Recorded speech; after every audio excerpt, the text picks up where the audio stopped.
Ini adalah power bank yang saya buat sendiri. Bila saya cocok dekat handphone saya, boleh cas. Okay? Bukan handphone je. Kalau saya cocok dekat lampu 60 watt ni, dia boleh on. Yang 100 watt punya lampu pun boleh on juga. Dia boleh cover pengecasan daripada Qualcomm dan juga power delivery. Jadi sekarang, macam mana kita nak buat power bank yang mengikut spesifikasi yang kita nak? First, dalam power bank, komponen utama adalah bateri. Contoh yang kat tangan saya ni, saya ada lithium ion punya bateri. Kalau kita nak jaga bateri ni, kita memerlukan BMS, Battery Management System. Fungsinya untuk jaga bateri daripada overcharge ataupun undercharge. Ini kalau satu bateri lah. Kalau dua bateri dalam siri macam ni, kita tak boleh guna BMS yang ini sebab ini untuk satu siri. Kalau dua siri, kita ada BMS untuk dua siri. Kalau empat bateri in series, kena pakai BMS untuk empat bateri. Ini untuk jaga bateri. Sekarang, untuk charge USB pula, kita memerlukan USB charging module macam yang saya pakai ni. Ini yang untuk USB sahaja. Kalau kita nak charge guna quick charge ataupun power delivery, kita ada modul khas. Yang saya pegang ni, yang baru ni, ini untuk power delivery. Yang ini untuk Qualcomm quick charge. Dua-dua protokol pengecasan ni tak sama, kena kenal tu. Okey, bila kita dah ada bateri, BMS dengan charging module, kita dah boleh buat power bank dah. Tapi kalau nak mudah lagi, pakai power bank module terus. Tak payah pakai dah belakang-belakang ni. Tolak tepi. Modul power bank ni pula, kita jangan main beli je kat Shopee. Sebab banyak sangat pilihan kat Shopee sebenarnya. Jadi, kita kena beli ikut spesifikasi yang kita nak. Contoh, untuk projek ni saya nak buat power bank yang boleh tahan agak besar. Saya nak gunakan bukan 4 biji bateri ni. Saya nak buat 4 bateri in series. Tapi dalam selari saya nak buat 6. Jadi, bila 6 kali 4, saya akan gunakan 24 biji bateri lithium ion. First, bateri ni semua kena sama dia punya voltage dia. Voltage yang sama tu satu hal. Kita kena sama juga dengan dia punya capacity. Paling terbaik adalah semuanya bateri sama brand, sama voltage dan sama batch keluar bateri ni. Jadi bateri ni akan kurang dan naik pada tahap yang sama saja. Untuk casing terpulang pada korang, nak pakai Tupperware pun tak apa. Tapi yang ini saya akan gunakan 3D printer lah. Untuk pakai 3D printer, saya kena design 3D dulu. Saya dah set kat mana saya nak letak saya punya modul power bank ni. Bateri saya akan susun label kat belakang ni. Settle, saya pun 3D print. Kalau nak DIY cara lain pun terpulang. Ikut kreativiti. Okay, saya dah siap. Buat keluar asap. Saya susun bateri ni dulu dalam bersiri. Setiap siri ada 6 biji bateri. Lepas tu saya buat sambungan untuk siri-siri ni. Kaedah saya connect bateri ni adalah menggunakan spot welding. Tapi kalau tak ada spot welding ni, pakai solder iron je lah. Tapi kalau nak solder iron, pastikan jangan lama-lama, nanti bateri rosak. Settle 4 set bateri saya ni. Masukkan dalam dia punya case yang saya dah design. Okey, lepas tu saya buat sambungan setiap siri. Untuk lekatkan power bank modul ni saya akan gunakan gam sahaja.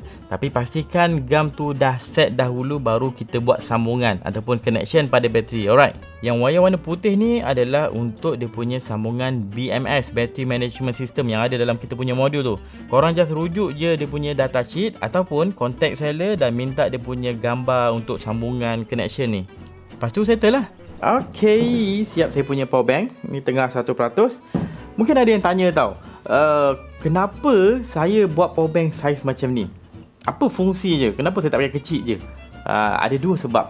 First adalah untuk memudahkan saya punya proses rakaman dekat luar. Bila saya shoot video dekat luar, biasanya saya perlukan lampu. Contoh lampu yang saya pakai ni daripada Xeon, dia ada 60 watt ada 100 watt pun ada. Bila nak guna, saya boleh pasang dia punya attachment ni, saya pakai softbox. Lepas tu pasang kat tripod sebab lampu ni kecil je walaupun dia 100 watt. Lepas tu saya ambil bateri yang saya dah buat tadi, saya connect pada USB Type-C yang support power delivery 100 watt. Kabel pun kena boleh support 100 watt tau. Then, saya sambung bateri dengan saya punya lampu tadi. Tengok tu dah menyala bawah tu power bank saya, bateri saya tu. Saya pun boleh turn on. Tengok, sekejap. Saya control bagi slow sikit, tu kuat sangat tu. Okay, ni dah kecil, 1% ni. Nampak? Dah ada softbox 1% dan saya boleh adjust dia punya temperature warna untuk lampu ni. Pakai USB Type-C je. Yang ini 60 watt punya version. Senang kan? Teknologi sekarang ni, aduh, banyak yang memudahkan. Saya sekarang nak shoot video kat luar, tak payah dah nak pening-pening cari plug. Just bawa power bank je, saya dah boleh set rakaman. Aduh, tapi kalau kita nak guna plug, still boleh. Contoh ni dalam bag satu ni, dia ada tu, ada power plug. Kita boleh pakai itu. Kita boleh beli bateri yang khas untuk lampu ni, tapi tak cukup besar lah. Tak boleh lawan saya punya power bank yang saya buat tadi tu. Ni dia bagi mount untuk diffuser. So kalau saya on sini, dia akan diffuse lampu tu, cahaya tu. Nampak soft kan? Kalau bateri ni saya boleh cocok dia dekat yang 100 watt punya version ni. Lepas tu kalau saya turn on dan gunakan pada kadar 100% kekuatan cahaya tu, dia boleh stay dalam setengah jam macam tu. Kalau saya guna 50%, bolehlah lampu ni duduk sejam kalau pakai bateri ni. Disebabkan power bank saya ni boleh provide 100 watt power menggunakan USB-C power delivery tu, saya boleh charge saya punya laptop. Laptop saya ni saya pakai MacBook Pro M1 Max.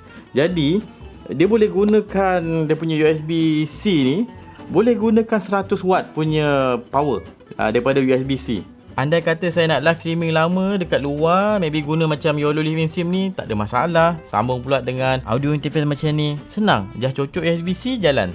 Itu satu sebab untuk memudahkan saya punya kerja, dan satu lagi adalah untuk saya punya backup power. Sebab saya letak benda ni dekat saya punya bag.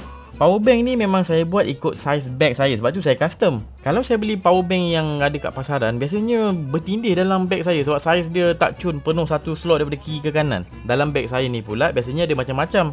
Lampu macam ni pun saya bawa sebab saya nak jadi backup kalau apa-apa jadi, senang sebab barang ada kan. Kipas macam ni pun pakai USB. Saya bawa juga dalam saya punya bag ni.